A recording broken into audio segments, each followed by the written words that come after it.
on the Silas, and we talked about how flexible this draft could be. They saved it till the last moment, and they were able to swap things around.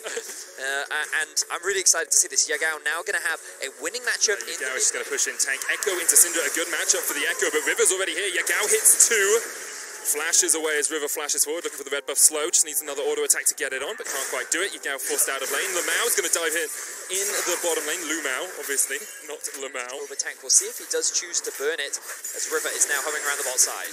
Lumau's going to dive in onto Unified. Lumau caught up with Captive Audience. The stun doesn't quite land there from Kaiwing. Notice that Loken in that trade did not... Navi actually takes it in the end. Kaiwing and Unified, what have they got? They've got to cleanse, they've got to heal. Is that enough to get away from the JDG dive?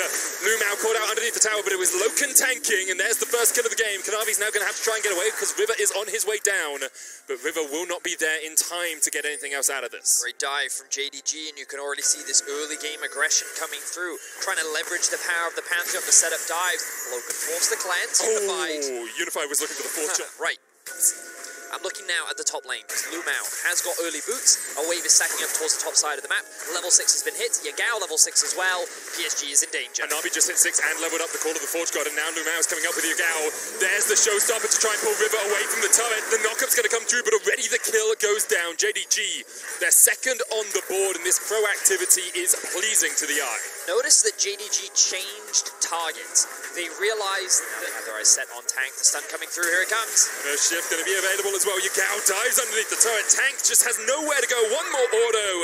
Yagao swipes away, and Tank goes back to the fountain. Matt, Lumau is just such a joy to watch. Yeah, he is. This guy is his early roaming doesn't just net you gold. What it nets you is vision control. Because as soon as you can get to the Umbral Glade, you can deny so much more vision from your opponents, and your roams become so much more potent. And PSG are trying to stop that by going in on the bottom lane. Deadly Flourish lands on Loken, and there's nowhere for him to go. Hanabi will take the kill. So I was concerned that PSG wouldn't be able to punish the flashless Loken. Still has his, but he'll stay up in the top lane for now. Navi's actually looking to get in here. Magical Journey's available for PSG, and they're just going to run out of the pit. The Dragon isn't low enough for River, and he can't get the auto as attacks off. Almost goes down in the end, secured by Yagao. And what looked good for PSG has totally turned on its head as Kanavi almost lands the abscond. Duck steals away the tempered bait. River has to flash. A lot towards the top side of the map. That's because they want to be able to take this tower and then rotate to bot. But PSG are trying to stop. Really nice tempered fate, but they don't land the stun on Kanavi, who dodges away, and now the TP comes in from Yagao. He's looking to try and get onto Tank. Proto Bell goes forward. The Time Wender slices straight through Tank, but he's able to get back underneath the tower. Kanavi didn't have his TP to rejoin this fight. PSG have been test because they've lost the mid priority. This is going to be easy for JDG. JDG don't God. care. They're going for the fights. You can't do that to a bard. He's just around here collecting his meeps and getting some chimes. And here comes the Starfall. Lumau's going to dive the turret in the top lane, and he still has the Aegis Assault. Unified down. Lumau gets the second. Wow. JDG yeah, we don't care. For another play mid. Kaiwing caught up in the parallel convergence, pops the stopwatch, but only stops time for a second. Tempered Fate, get the double, go golden. Call of the Forge God's going to come through as well, but Kaiwing is already done for. Jada Crystal Hour goes wide as now they dive onto Tank.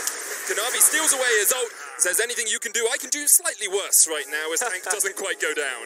Yeah, the damage from the 3 orbs not quite enough, but Lumau continuing the chase, looking for the spear, just barely misses it. Which means the Dragon play earlier when they were at a numbers disadvantage have to hold that as Yagao in a 1v3. He still has the Chrono Shift and the Parallel Convergence, going to dive onto River, and the Magical Journey took everyone away from him, and now River has to flash, get to the Magical Journey, but the Chrono Shift is enough. Yagao and Kanavi opening up. Call of the Forge God was used, I believe. No, it wasn't. That was the Grand Starfall, as Lumau joined the fight. And this is the calculated skirmishing we were talking about. Look at how patient Yagao was. 1v3, he does not mind, and now they're going for the dive. Unified, he was doing everything he should do in that situation. He was backing away from the tower. He was saying, yep, you guys can have it. And now the Tempered Fate comes out as Hanabi tries to join the fray, but so far, we have yet to see a JDG player die. And there's the third from PSG. There's the fourth. Make it 5.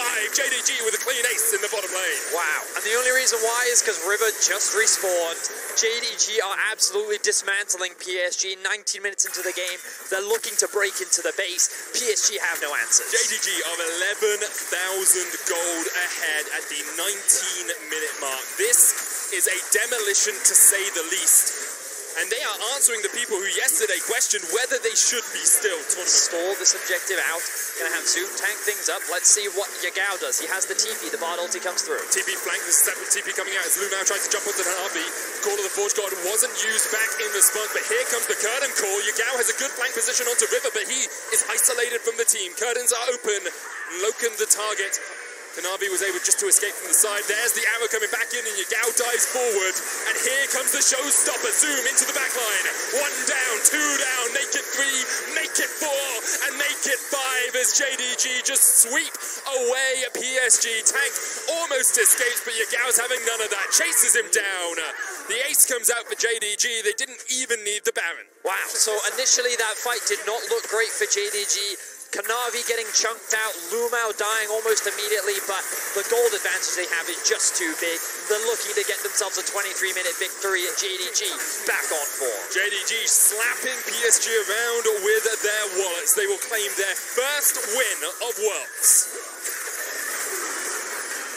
And what a dominant performance from JDG as well. Zero hesitation, constant aggression, relentless pressure. This was a fast-paced, incredible JDG to watch. JBO Việt Nam, đỉnh cuối đỉnh.